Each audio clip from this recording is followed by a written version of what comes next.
বলে কুল ফায়াকুন, হাও হয়ে যায়। এই যে প্রচণ্ড দাবদাহ গরমে মানুষ যখন খুবই ক্লান্ত, আমার পিছনের দৃশ্যটা যদি আপনারা দেখেন যে মাত্র কয়েক সেকেন্ডের মাথায় পুরো আহ, পুরো জায়গাটা ঠান্ডা হয়ে যায়। মানুষের হৃদয় আত্মা মনে হয় ঠান্ডা হয়ে যাওয়ার মতো এরকম একটা আহ, প্রবল বাতাস। আহ, তো এটাই আসলে আল্লাহ তালা। আল্লাহ তালা কখন কাকে কীভাবে কোন জায়গায় বা কার কী দরকার, উনি হলো অভিভাবক।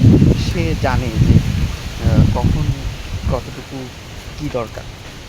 আহ, গত গতকাল ঈদ ছিল, তার আগের দিন প্রচণ্ড বৃষ্টিতে ঠান্ডা একটা আবহাওয়া, তারপর কালকের কোনো বৃষ্টি হয় নাই, আবার আজকের একটু গরম, আহ, তারপরই হলো যে একটা এরকম একটা বাতাস, যেটা আসলে অকল্পনীয়।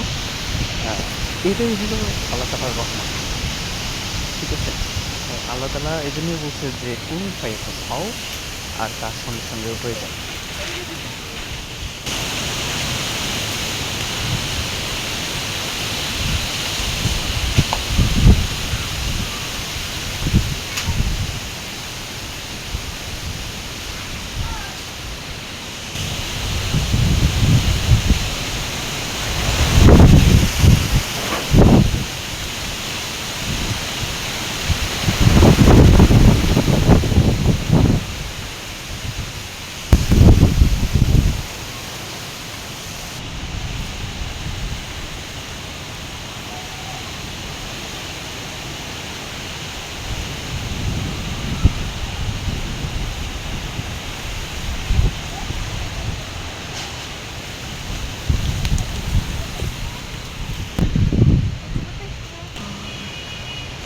I just died.